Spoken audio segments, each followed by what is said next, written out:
is named a party, any state is named a party, then it cannot have discretion because it has an obligation to do so. Because if it could use discretion, then that would be the United States Congress modifying or amending the Constitution in a manner other than what's lawful, right?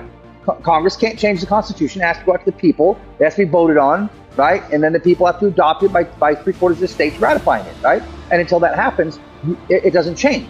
So Article 3, Section 2 is still an obligation that exists. So even acts of Congress must comply with the Constitution. So yes, the Supreme Court of the United States can be a court of discretion so long as the state is not named a party. If a state is named a party, Supreme Court, you can't be a court of discretion because you cannot use your discretion abusively to violate a constitutional obligation. If you have a constitutional duty, you cannot use your discretion to abuse it, to not fulfill it, right? So if the Constitution has created the obligation must be performed. Supreme Court, you have said yourself that you cannot use discretion with regard to one's obligations. You can only use it with regard to one's powers.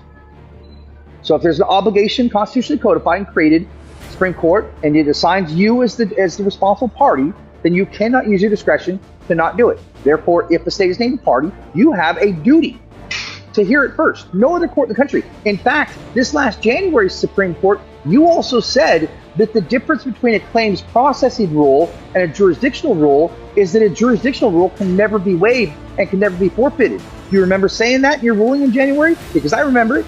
I remember it quite clearly. In fact, I've got it recorded. So a claims processing rule would be an appeal.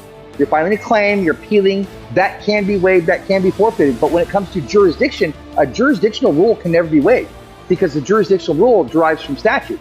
It derives from the Constitution. So if the Constitution creates the jurisdictional rule, then that means it must be performed, right? And it can't be waived, can't be forfeited.